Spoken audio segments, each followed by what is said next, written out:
절약만 하고 쓰지 않으면 친척이 멀어진다. 기꺼이 베푸는 것이 덕을 심는 근본이다. 이 말은 정약용 선생이 목민심서에서 남긴 지혜입니다. 그분이 살던 시대나 지금 우리의 시대나 다르지 않습니다. 사람은 누구나 모으고 싶어 하고 더 많이 가지고 싶어 합니다. 하지만 그것이 나누어지지 않으면 결국 나 자신만 고립되고 가까운 사람들조차 멀어지게 된다는 뜻이지요. 한번 상상해 보세요. 내가 돈을 모았지만 그 돈을 쓰지 않고 움켜쥐고만 산다면 어떨까요? 처음에는 대단해 보일 수 있습니다. 하지만 시간이 지나면 가족도, 친척도, 이웃도 심지어 내 마음조차 점점 멀어지게 됩니다. 돈이 아무리 많아도 그것이 흘러나가지 않으면 결국 썩어버린 연못물과 같아집니다. 정약용 선생은 연못의 물을 예로 들어 말씀하셨습니다. 연못에 물이 고여있는 것은 언젠가 흘러내려 만물을 적시기 위함이다. 얼마나 단순하면서도 깊은 말씀이신지요. 물을 생각해 보면 이해가 쉽습니다. 물이 흘러야 풀도 자라고 나무도 살고 생명이 숨을 쉽니다. 물이 흐르지 않고 고요만 있으면 결국 썩고 냄새가 나지요. 사람이 가진 재물도 그렇습니다. 마음도 마찬가지입니다. 쌓아두기만 하고 흘려보내지 않으면 언젠가는 나 자신을 해칩니다. 하지만 그 물을, 그 마음을, 그 재물을 흘려보낼 줄 아는 이는 자신도 살리고 남도 살리며 이름을 길이 남기게 됩니다. 절약이란 단순히 안 쓰고 아끼는 게 아닙니다.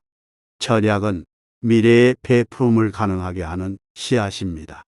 목민심서에 이런 말씀이 있습니다. 절약하는 사람은 능히 베풀 수 있고 절약하지 못하는 사람은 베풀지 못한다. 얼마나 분명한 가르침인지요. 절약하지 않으면 베풀 수 없습니다. 그저 흘려버리고 낭비할 뿐이지요. 여러분, 베푸는 삶은 거창한 것이 아닙니다. 조금 덜 쓰고 조금 아껴서 그만큼을 누군가에게 건네는 것입니다. 따뜻한 말 한마디, 작은 선물, 따뜻한 식사 한 끼. 이 모든 것은 절약이 만들어낸 여유에서 비롯됩니다. 절약이야말로 베풀음의 근본인 이유가 여기에 있습니다. 반대로 절약 없는 베풀음은 오래가지 못합니다. 허세에서 나온 베풀음은 잠시뿐이고 과시에서 나온 베풀음은 오래 남지 않습니다. 검소하게 살고 절제하며 꼭 필요한 곳에만 쓰며 모은 마음과 물질만이 오래도록 누군가를 살리고 관계를 지탱합니다. 정약용 선생은 당시 사회를 보며 탄식했습니다. 어떤 이들은 기생을 불러 노래를 듣고 비단 옷을 입고 값비싼 말에 화려한 안장을 얹었습니다. 상관에게 아첨하고 권세자에게 뇌물을 바치며 하루에도 수만 전을 쓰고 1년에 억만 전을 탕진했습니다. 이렇게 허황되게 쓰고 나서 어떻게 친척과 이웃을 돌아볼 수 있겠습니까? 잠시 눈부시지만 곧 꺼지는 불꽃놀이 같지 않습니까? 잠깐은 화려해도 남는 건 허무와 빈곤뿐입니다. 정약용 선생이 귀양살이를 하던 시절 그를 도와주던 수령들은 하나같이 검소했습니다. 옷차림은 화려하지 않았지만 마음은 녹록했습니다. 반대로 그를 외면한 자들은 화려한 옷을 입고 기름진 얼굴로 향락을 즐겼습니다. 겉은 화려했지만 속은 텅 비어있던 것이지요. 여러분, 우리가 만나는 사람들도 그렇습니다. 겉모습은 단정하고 소박해도 진심으로 돕는 이들이 있습니다. 반대로 겉은 번듯하지만 자기밖에 모르는 이들도 있습니다.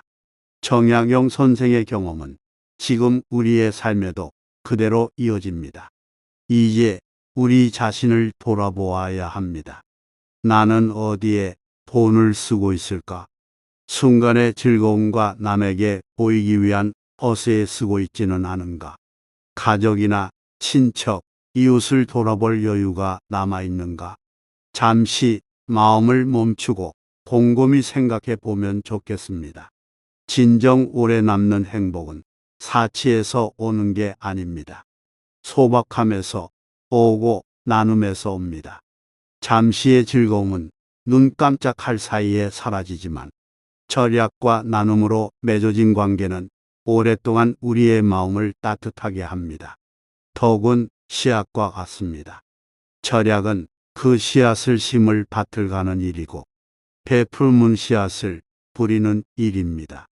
밭을 고르지 않고 씨앗을 뿌리면 열매가 나지 않듯 절약 없이 베품도 이어질 수 없습니다. 절약으로 땅을 고르고 베풀므로 씨앗을 뿌리면 언젠가 그 덕은 풍성한 열매가 되어 돌아옵니다. 그래서 선생은 단호히 말씀하셨습니다. 아껴 쓰는 것은 베풀음의 근본이다. 이 말씀을 가슴에 새겨야 합니다. 여러분, 절약은 나를 위한 것이고 베풀문 세상을 위한 것입니다. 절약으로 힘을 모으고 그 힘으로 기꺼이 나누는 삶, 그 삶이야말로 가장 큰 덕을 심는 길입니다. 오늘의 이야기는 여기까지입니다. 끝까지 함께 들어주신 여러분, 진심으로 감사드립니다. 앞으로도 당신의 하루에 작은 빛이 되는 지혜를 전해드리겠습니다. 구독과 좋아요로 마음을 함께 나눠주세요.